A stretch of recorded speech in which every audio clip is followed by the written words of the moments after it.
একটু চাপেন এদিকে। আমাদেরকে যে নির্দেশ দিয়েছে আজকে আমরা আমাদের এলাকার যত হিন্দুদের মন্দির আছে, যত হিন্দু বাড়ি আছে, আমরা এলাকা এলাকায় পাহারা দিব। আজকের এই অবস্থান কর্মসূচিতে এখন আমরা আমাদের সভাপতি অ্যাডভোকেট সাধারণ সভাপতিতে আমরা আমাদের অবস্থান কর্মসূচির কাজ আবার শুরু করতে যাচ্ছি। আমরা বিষয় সমিতির সামনে আমাদের অবস্থান কর্মসূচি শুরু করে আমরা মিছিল করে এই নানুক প্রেস ক্লাবের সামনে এসে আমরা আমাদের কর্মসূচি শেষ করব। এখন বক্তব্য হবেন নানুক মানবাদ মহিলা দলের সভানেত্রী দিলা মাসুমানা। আজকের এই সমাবেশের কারণ আপনারা জানেন, আমরা সবসময় রাজপথে ছিলাম, থাকবো। যে কোনো সংগ্রাম আন্দোলনে যত ধরনের প্রতিবাদ করার প্রয়োজন হয় আমরা থাকবো। আজকে আপনারা দেখেছেন নারায়ণগঞ্জে একজন ফুল দিয়ে এই খুনি শেখ মুজিবকে শুভেচ্ছা জানিয়েছেন। আমরা এর তীব্র নিন্দা জানাই। আজকে 15ই আগস্ট দেশ নেত্রী বেগম খালেদা জিয়ার জন্মদিন। বাংলাদেশ জাতীয়তাবাদী মহিলা দলের পক্ষ থেকে জানাই দেশ নেত্রী বেগম খালেদা জিয়াকে শুভ জন্মদিন। সংগ্রামী সাথী ও বন্ধুরা, আজকে আমরা একটি সিদ্ধান্ত নিয়েছিলাম দেশ নেত্রী তারেক রহমানের নির্দেশে সারা বাংলাদেশের কোথাও যেন একটা খিচুড়ি রান্না না হয় এবং শোক দিবস পালিত না হয়। সেটাই হয়েছে। কিন্তু একটি কথা বলতে চাই, নারায়ণগঞ্জের কিছু মানুষ যারা ভেবেছে আমাদের সরলতা থেকে তারা দুর্বলতা ভাবছে আমরা দুর্বল। আজকে যে মেয়র আইভি যে কাহিনী করেছে তার প্রতিবাদ জানাই, তীব্র নিন্দা জানাই এবং অনতিবিলম্বে এই মহানগর বিএনপিকে একটি উদ্যোগ নেওয়ার জন্য আমি জোর দাবি করছি ইনশাল্লাহ। বিরুদ্ধে ষড়যন্ত্র করছে, আমরা সেই ষড়যন্ত্র তাদেরকে উৎসাহ করে বলতে চাই, আপনারা আর এক পাওয়া যাবেন না। যদি ধরা পড়েন তার টাকা জবাব দেওয়া হবে। এখন বক্তব্য হবেন নাঙ্গু সদর থানা বিএনপির সাধারণ সম্পাদক অ্যাডভোকেট আনোয়ার প্রধান। বিসমিল্লাহির রহমানির রহিম।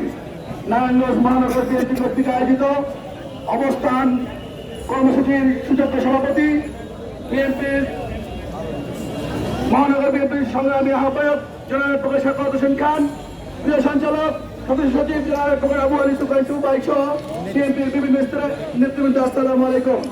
আপনারা জানেন এক খুনি মহিলা বাংলাদেশ থেকে পালিয়ে গিয়েছেন, কিন্তু তার কিছু প্রেতাত্মা বাংলাদেশে রয়েছে। তাদেরকে যতক্ষণ পর্যন্ত দমন না করতে পারবো ততক্ষণ বিএনপির নেতা কর্মীরা রাজপথ থেকে ঘরে ফিরে যাবে না। প্রতিজ্ঞাবদ্ধ বাংলাদেশে এই 16-17 বছর যে জঞ্জাল তৈরি করেছেন সেই জঞ্জাল মুক্ত করে আমরা ছাত্র জনতা এবং বিএনপির রাজপথ থেকে বাড়িতে ফিরে যাবে সে আশা এবং প্রত্যাশা ব্যক্ত করে আগামী দিনে জঞ্জাল মুক্ত বাংলাদেশ করার প্রত্যয় নিয়ে আমরা রাজপথে আছি, থাকবো। সবাইকে ধন্যবাদ। আসসালামু আলাইকুম। এখন সংযুক্ত আনারে বক্তব্য বিসমিল্লাহির রহমানির রহিম। উপস্থিত বিএনপির নেতৃবৃন্দ ভাইরা, আসসালামু আলাইকুম ওয়া রাহমাতুল্লাহ।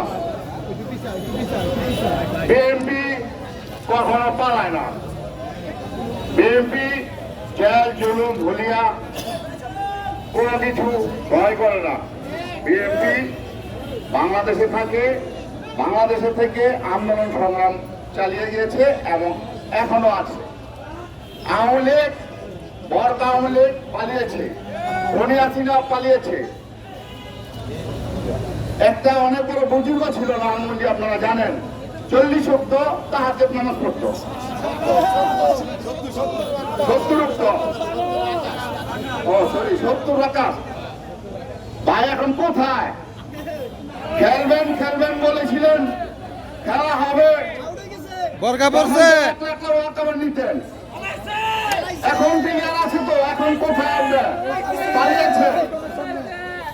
যাই হোক, সাংবাদিক ভাইদের উদ্দেশ্য করে আমি বলছি, এই যে আওয়ামী লীগের 17 বছর দমন পীড়ন আন্দোলনের মধ্যে আমরা মহানগর বিএনপি অ্যাডভোকেট সাগর ভাই, টিপু ভাই বিভিন্ন মিছিল মিটিংয়ে আন্দোলন সংগ্রাম করেছি। কিন্তু এখন বন্দরে কিছু আওয়ামী লীগের প্রেতাত্মা নতুন বের হয়েছে। আপনাদের কাছে আমার প্রশ্ন, তাদের কি আপনারা কখনো রাজপথে দেখেছিলেন? তারা কি কোনো আন্দোলন সংগ্রাম করেছিল?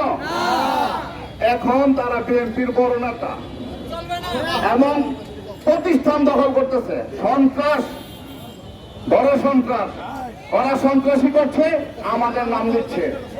আমরা দখলের রাজনীতি করি না। আমরা বেগম জিয়াকে ভালোবাসি, বিএনপিকে ভালোবাসি, আমরা শান্তিপ্রিয় রাজনীতি করি।